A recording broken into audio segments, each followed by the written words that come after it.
Miss হবে না আপনার পছন্দের টিভি শো। দেখুন জি5 অ্যাপে একদম ফ্রি। আপনি কি বলেছিলেন? বিয়ের সময় তো হাজার একটা কথা বলেছিলেন, কিন্তু এই আসল ইনফরমেশনটা কি দিয়েছিলেন?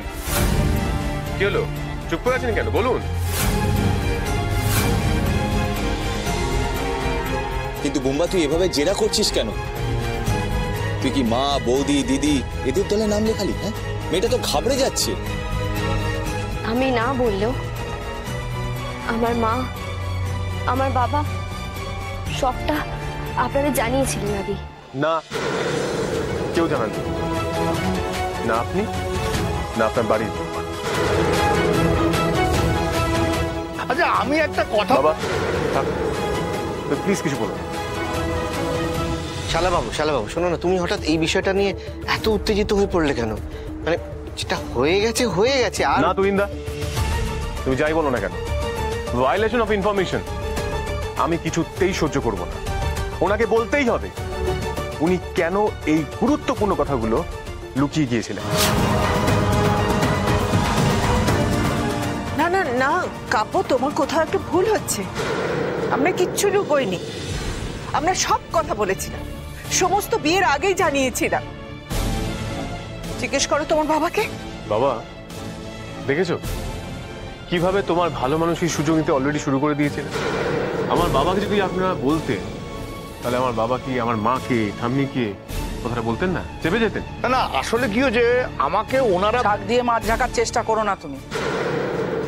তুমিও কিছু জানতে না। আপনাদের লজ্জা করে না? নিজেদের দোষ ঢাকতে আমার নিরীহ স্বামীর ওপর দোষারোপ করছেন। না, তোমাদের কোথাও ভুল হচ্ছে বাবা। আমি বলছি, শোনো আমার বাবা, তোর কাছে এই বাড়ির সম্মানটা বড় না এদের মিথ্যাচারটা ঢাকা বড়? দেখুন, আমার বাবার সম্পর্কে এরকম মিথ্যে কথা আমি কোনোভাবেই সহ্য করব না। এরকম একটা ইনফরমেশন আপনারা সবাই বেমালুম চেপে গেলেন।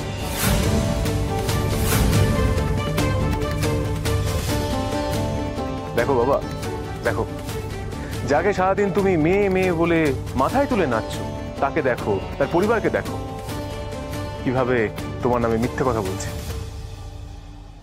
এরা তো তোমাকেই শিখণ্ডি খারাপ করে পার হতে চাইছে। অবশ্য আপনাদের এতদিন যা দেখেছি, চিনেছি, আপনাদের মেয়েকে ঘাট থেকে নামানোর জন্য আপনারা যে কোনো মিথ্যে কথাই বলতে পারে। না বাবা, তোমার বুঝতে কোথাও ভুল হচ্ছে। আমিও জানি, আমার মেয়ের জন্ম পরিচয় সবটুকু জানানোর পরে আমার মেয়ে এই বিয়ের পিড়িতে বসতে রাজি হয়েছে। এটাই তোর শর্ত ছিল। দেখো, শুধুমাত্র নিজের সুখের জন্য নিজের জন্ম পরিচয় লুকিয়ে বিয়েতে রাজি হবে, এমন মেয়ে তো আমার দিদিমা নয়। চুপ করো, একদম চুপ করো। তোমার মতন মেয়ের সঙ্গে কথা বলতে আমাদের রুচিতে বাধে, বুঝেছো? যে জায়গাটায় তুমি দাঁড়িয়ে রয়েছো, এই জায়গাটা দাঁড়াবার অধিকার পর্যন্ত তোমার নেই। আমাকে এই জায়গাটায় গঙ্গা জল দিয়ে পরিষ্কার করতে হবে, সমস্ত বাড়িটা গঙ্গা জল দিয়ে পরিষ্কার করতে হবে। জি5 ডাউনলোড করুন আর সব এপিসোড দেখুন একদম ফ্রি।